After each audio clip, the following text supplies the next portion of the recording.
nouvelle, hein, la Silicon Valley de Lumini, on la prépare, elle est prête. C'est un projet qui s'appelle Marseille Immunopole. À Marseille, vous avez la concentration de chercheurs en immunologie la plus importante de France, des centres de recherche qui sont reconnus au niveau européen, de premier rang mondial. Et il se trouve que sur Lumini, tout le monde effectivement travaillait, innovait, montait des partenariats publics-privés. Il y a plus de 200 partenariats publics-privés qui sont développés par les centres de recherche à Lumini. Il se trouve qu'on a des entreprises, dont Inat Pharma, par exemple, qui est l'entreprise qui a signé le plus gros deal de la biotech européenne l'été dernier, mais que tout cet écosystème vivait tout seul, et puis tout allait bien. Sauf qu'aujourd'hui, on a envie, nous aussi, de proposer un projet structurant à la métropole, à ce territoire. Et ce projet, c'est donc Marseille Immunopole. Alors Marseille Immunopole, on a déjà beaucoup de collectivités qui nous soutiennent. Hein. Nous sommes en lien déjà avec la ville, avec la communauté urbaine. Et l'idée, c'est vraiment cette notion de création d'un cluster. Ce cluster doit apporter et va apporter, parce que les discussions sont avancées, l'avenue de grands groupes sur le territoire. On est dans un secteur dans la santé qui s'ouvre à l'open innovation. Donc nous allons avoir des centres de recherche de grands groupes qui vont venir. Et nous avons là un écosystème excessivement favorable pour créer l'immunopole. Donc Marseille pourrait devenir une capitale, si ce n'est la capitale européenne de l'immunologie. Eh bien, c'est tout le malheur qu'on vous souhaite, manifestement, et qu'on nous souhaite à nous aussi. Jacques Souquet, je pense que, évidemment, donc je rappelle que vous êtes, oui, on peut l'applaudir. Jacques Souquet, je rappelle, vous êtes PDG de Supersonic Imaging, vous êtes spécialisé dans l'imagerie médicale. Je crois que vous êtes un des leaders mondiaux dans la technique de l'élastographie. On ne va pas rentrer trop dans le détail, mais je sais que c'est quelque chose de très important. Et vous avez un engin, un outil qui s'appelle l'Explorer. Mais l'Explorer, c'est AIX, Aix-en-Provence, dont on parlait tout à l'heure. Est-ce qu'il faut, Monsieur Souquet, que Aix-en-Provence fasse partie de la métropole? Vous n'êtes pas arrivé à convaincre Madame Joissaint? Je ne me mêle pas de problèmes politiques et des gens beaucoup mieux positionnés que moi pour en parler. Mais on est effectivement situé sur Aix-les-Milles. Et Explorer aujourd'hui, c'est 600 machines à travers le monde, dans 52 pays. Et l'environnement dans lequel on est soumis est un environnement concurrentiel extrêmement important, avec de nombreuses sociétés asiatiques qui n'étaient pas dans l'imagerie médicale et qui désirent rentrer. La marque du téléviseur qui est en face de nous, une marque coréenne, en témoigne, où ils ont énormément d'argent pour racheter des sociétés, investir. Donc on est confronté sans cesse à cette concurrence. Mais aujourd'hui, je suis heureux de dire qu'en Corée, on a une croissance plus élevée qu'en France au point de vue système. En Chine, on a une croissance importante aussi. Pour nous, c'est important parce que la Chine, à l'horizon 2020, sera un quart du marché mondial. Donc on a ouvert un bureau en Chine aujourd'hui. On a 17 personnes en Chine, des Chinois qui vont construire notre réseau de distributeurs et d'agences. Pourtant, vous continuez, si ma mémoire est bonne, à construire un certain nombre d'outils et de matériel dans votre site d'Aix-en-Provence. Oui, toute la conception et une partie de la réalisation est faite ici à Aix-en-Provence. Et vous pensez que ça pourra durer dans l'avenir ou pas? Ce que je souhaite faire, c'est pas nécessairement de me faire racheter par un Coréen ou un Chinois, mais de les faire venir ici pour leur permettre de bénéficier de toute l'innovation et de toute la connaissance qu'on a dans ce milieu. Même question que j'ai posée à vos prédécesseurs. Qu'est-ce que vous attendez finalement de votre environnement local pour vous aider à performer finalement, à créer de la richesse et de l'emploi? Un soutien, pas simplement argent, un soutien moral, un soutien de nous permettre d'embaucher les bonnes personnes, un soutien où ces bonnes personnes vont nous permettre d'amener de très très bonnes idées et on va pouvoir continuer l'innovation qui est notre label, notre marque de reconnaissance dans ce milieu. Aujourd'hui, notre produit est reconnu aux États-Unis comme étant le produit à acheter pour faire la détection précoce de cancer du sein. On n'a pas encore reçu ce label en France, mais on l'a aux États-Unis. Le fait d'avoir un territoire qui est reconnu sur un plan international, qui a une visibilité, qui a une cohérence, est-ce que c'est quelque chose qui vous tient à cœur, dont vous auriez besoin? Oui. Juste un peu d'historique, il n'y a plus d'imagerie médicale en France depuis que la CGR, qui était la compagnie générale de radiologie qui appartenait au groupe Thomson, a été vendue à General Electric au début des années 80. Un pays comme la Hollande a Philips, bon, les Allemands ont Siemens, les Américains ont General Electric, et les Japonais, entre autres, ont Toshiba. Donc une ambition enfin, que j'ai qui peut paraître extrêmement déraisonnable, c'est de recréer cette industrie d'imagerie en France, parce que ce que j'ai constaté, moi j'ai vécu 25 ans aux États-Unis, et ce qui m'a fait revenir en France, c'est de trouver qu'il y avait dans les centres académiques, dans les centres de recherche publics et privés, énormément de potentiel qu'on n'arrivait pas à faire fructifier. Et les faire fructifier, ça veut dire mettre un produit sur le marché. C'est le véritable retour sur investissement. Merci beaucoup, Monsieur Jacques Souquet. On vous applaudit pour... Ça rend optimiste le tour de table comme ça quand même. On va continuer avec Pascal Abanc-Anthony, on va parler avec vous d'énergie. Je disais tout à l'heure, vous êtes rédactrice en chef d'Énergie Med, mais... C'est une de mes activités. Voilà, exactement. Donc on vous connaît aussi parce que vous avez été directrice du CEA de Cadarache, vous avez été certainement une de celles qui nous a aidé à avoir le projet ITER ici sur ce territoire. Vous avez fondé aussi le pôle de compétitivité Cap Énergie. Cette structuration du territoire, et en particulier sur le métier de l'énergie, elle vous paraît essentielle? Je suppose que ça a été des fois un long combat, et la multiplicité des interlocuteurs, peut-être la complexité de ce paysage, on va dire, politico-administratif, ça doit être un petit peu compliqué quand on a monté autant de projets. C'est peut-être un petit peu compliqué, mais peut-être qu'on a aussi contribué à faire que le territoire se structure. J'ai eu la chance, on a beaucoup parlé d'œuvrer en commun, de projets collectifs. C'est vrai que depuis que je suis dans la région, j'ai participé au renouveau de Cadarache. Quand je suis arrivée, on commençait à dire que Cadarache était sur le point de mourir, ou presque. Il y a eu le projet ITER, et on a pu l'obtenir en grande partie grâce à la mobilisation des entreprises et des politiques. Donc des fois ça marche. Des fois, ça marche. Cap Énergie, ça a aussi marché de la même manière, puisque, et en plus, on a un pôle aujourd'hui qui est reconnu comme étant un des plus performants, et qui était centré sur les énergies non génératrices de gaz à effet de serre, donc c'était déjà un peu en avant. Bon, voilà, donc j'ai eu énormément de plaisir à participer à ces projets où on a joué collectif, et qui sont tous des projets à long terme. Donc, alors c'est sûr qu'ITER c'est un projet à long terme. Il n'y a pas qu'ITER. Est-ce que les entreprises locales, oui il n'y a pas qu'ITER, est-ce que les entreprises locales profitent véritablement de ces grands projets? Là je parle d'ITER, ou est-ce que c'est les grands majors internationaux qui sont venus ici opérer? Non. Les derniers chiffres, on aura les vraiment derniers en juillet, pardon. ITER, pour l'instant, depuis 2007, depuis que les premiers contrats ont été passés, ça a rapporté 1,4 milliard de contrats aux entreprises françaises, dont près d'1 milliard aux entreprises de la région PACA. Et bon, vous ne serez pas surpris de savoir que le 13 s'est taillé la part du lion. Et je pense qu'en juillet, on aura dépassé le milliard pour des entreprises de la région PACA. Donc quand M. Gaudin, le jour où il y a eu à la fois l'échec de Marseille pour la Coupe de l'América, mais le choix de Cadarache, a dit je suis très triste, mais je pense que pour l'avenir, Cadarache c'est mieux. Je pense qu'il avait ô combien raison. Voilà. Voilà. École internationale, de la maternelle au bac. Voilà. Non, c'est à Manosque. Alors, sur les autres sujets de l'énergie, on parle beaucoup de transition énergétique, on parle beaucoup d'énergie renouvelable et de développement. Est-ce que vous avez le sentiment aujourd'hui que finalement cette transition énergétique, c'est un vrai débat? Quand on voit par exemple ce qui se passe avec la question du gaz de schiste, est-ce que vous partagez le principe qu'il faut interdire l'exploration et la recherche sur les gaz de schiste? Bon. Culturellement, et pour avoir partagé la vie de chercheurs, vie professionnelle de chercheurs pendant une trentaine d'années, de chercheurs qui appliquent, qui trouvent, qui réalisent et qui exportent à la suite de ça, j'ai du mal à comprendre qu'on se bloque sur et qu'on n'aille même pas voir. Bon.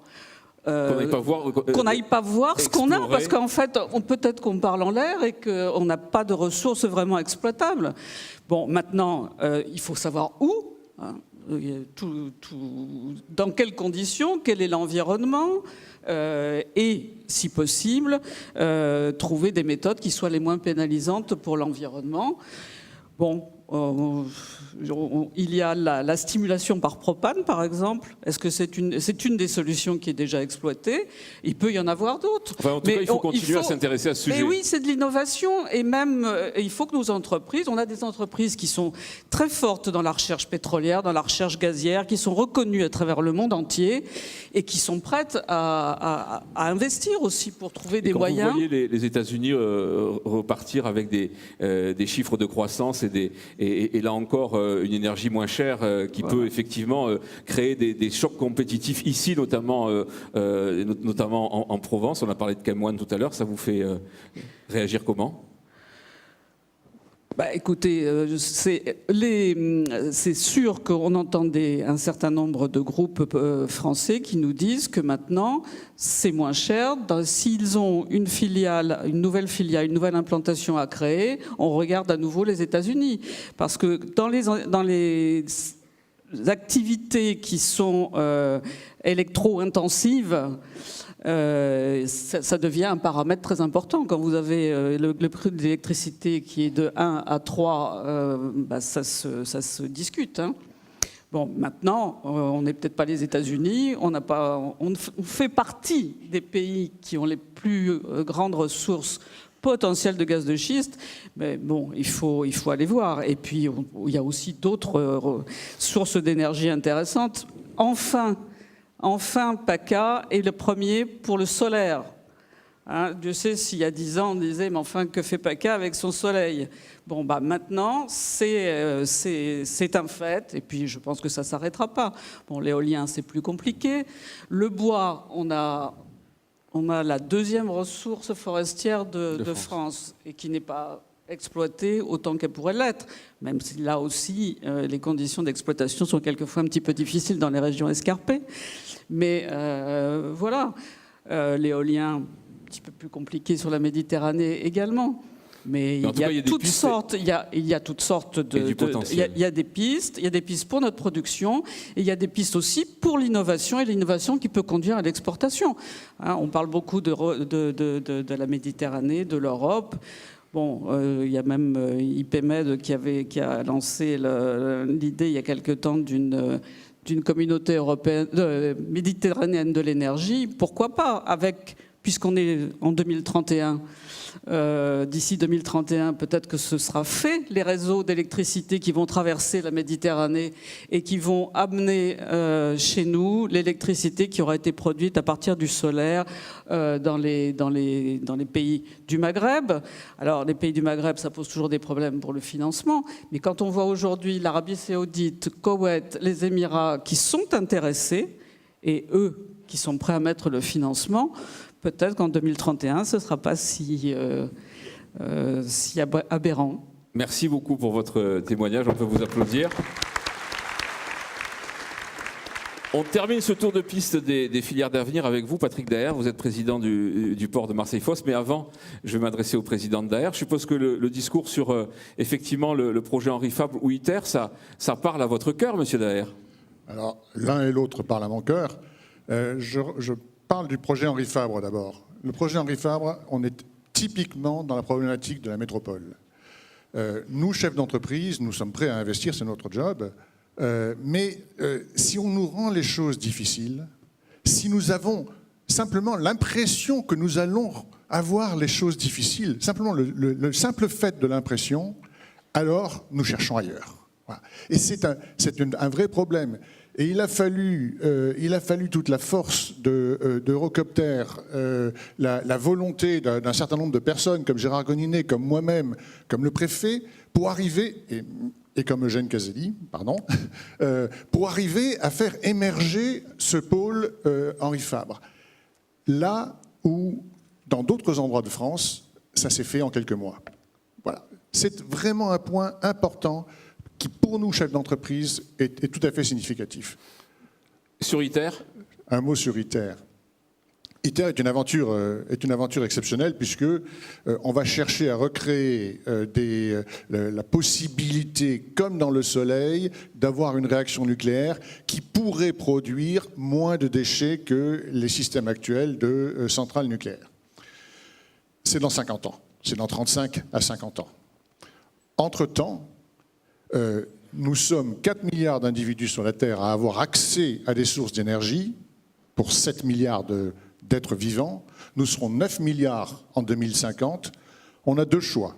Ou on dénie à la moitié de la population de la planète le droit à une vie normale, où l'énergie est accessible, où la bouffe est accessible, où les soins sont accessibles, ou on leur dénie ce droit-là et on les laisse mourir et on les fait mourir, ou alors il nous faut investir dans toutes les formes d'énergie, dans toutes les formes d'énergie. Il n'y a pas le pétrole, le charbon, le gaz de schiste, le nucléaire, l'éolien, l'hydrolien, et la responsabilité des pays riches est d'investir pour que ces formes d'énergie soient les moins nocives sur la planète.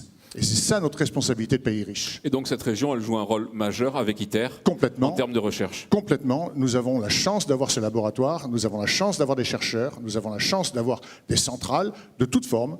Utilisons-les. Alors, on va revenir au port, puisque vous êtes aussi président du port Marseille-Fos. Tout à l'heure, Marc Reverchon, dans les souhaits qu'il formulait, il nous disait, finalement, on a réussi à faire de la charte ville-port pour les bassins est, et avoir une vision stratégique et commune avec les collectivités locales. Il faut faire la même chose à l'ouest du département. Vous partagez ? Alors, on a réussi à faire la charte ville-port. Ne passons pas trop vite là-dessus. Certes. Nous venons... la mairie, la communauté urbaine, le conseil régional, la chambre de commerce, aujourd'hui le conseil général, le port bien entendu, nous avons tous voté sur une vision partagée. Il a fallu la coucher cette vision, on s'est un peu battu, on s'est un peu accroché, mais nous avons tous voté sur une vision partagée qui va nous engager au-delà de 2031. C'est quand même à applaudir, voilà, je veux le dire. Est-ce que c'est allé assez loin, Monsieur Daher ? Est-ce que la vision partagée, elle n'est pas sur les grands principes sur lesquels tout le monde s'accorde ? Écoutez, quand on veut avoir une vision à long terme, si on commence par dire aux gens, dites-moi, demain matin, vous voulez que ce soit rouge ou vert, vous voulez mettre 100 € ou 200 €, là, c'est le plus sûr moyen de tout bloquer. Donc, quand on veut avoir une vision de long terme, on commence par le long terme. Et une fois qu'on est arrivé au long terme, à cette vision partagée du long terme, on revient en arrière sur du moyen terme et sur des plans d'action à court terme. Nous avons fait le premier chemin qui était de se fixer cette vision de long terme. Il nous reste encore des chemins à faire, il nous reste le moyen terme, et puis il nous restera les actions court terme. Mais commençons, quand on veut faire de la prévision, quand on veut faire de la prospective, on commence par se fixer un objectif ambitieux et lointain, et ensuite les plans d'action. Alors tout à l'heure, Jacques de Chilly nous disait effectivement les liens en termes de destin qui existaient entre Marseille et Lyon. L'avenir du port, il est en Méditerranée ou il est vers l'Europe du Nord ? Alors est-ce que le citoyen a le droit de parler et de répondre ? Le citoyen a tout à fait le droit de parler, M. Daher. Je pense que nous sommes dans une civilisation où seuls les grands ensembles peuvent réellement produire de la richesse. On a abondamment parlé de la métropole. La métropole, ce n'est pas un système incantatoire, c'est tout simplement qu'on globalise, on mutualise et que donc on crée un ensemble plus grand, ce que décrivait M. de Chilly tout à l'heure en disant ça marche et seules les métropoles marcheront. Alors je vais me projeter un poil plus loin et ça répondra indirectement à votre question. Le futur en Europe il faut faire des métropoles, il faut conserver un statut fort pour les communes, mais il faut faire la métropole. Mais le futur en Europe, à l'horizon 2031, ira beaucoup plus loin que ça. Il sera dans un travail collaboratif entre régions. Et quand vous regardez la région PACA et la région Rhône, en fait, vous avez deux triangles inversés. Nous sommes des régions qui sommes coincées. Nous avons d'un côté les Alpes. Certes, on peut faire des trous dans les Alpes pour passer de l'autre côté. On en fera. De l'autre côté, nous avons le Massif central. Et donc nous avons deux triangles inversés. Un premier triangle qui est PACA, avec une base le long de la Méditerranée, et puis un deuxième triangle qui est la tête en bas, avec Lyon à la tête, et qui est ouvert avec une grande base sur l'Europe du Nord. Lyon, et j'irai un poil plus loin, et pardon pour mes amis marseillais, Lyon occupe une position centrale, et donc la question pour nous, Marseille, à horizon 2030, n'est pas de se dire « je suis la porte de Lyon », machin, etc. Ça veut rien dire. L'enjeu pour nous, ici dans cette région, est évidemment de développer les liens les plus forts possibles avec Lyon, qui a cette position centrale et qui, elle, nous ouvrira. Alors on va dire que nous sommes la porte et qu'eux, ils ont la clé. Voilà. Eux, ils nous ouvriront l'Europe du Nord. Et donc nous avons un véritable enjeu, les élus, le monde économique, nous tous, les entreprises, un véritable enjeu à développer ces relations très fortes avec Lyon. Nous sommes demandeurs, plus peut-être que ce qu'eux seront demandeurs. Merci beaucoup, mesdames, messieurs, on vous applaudit très fort.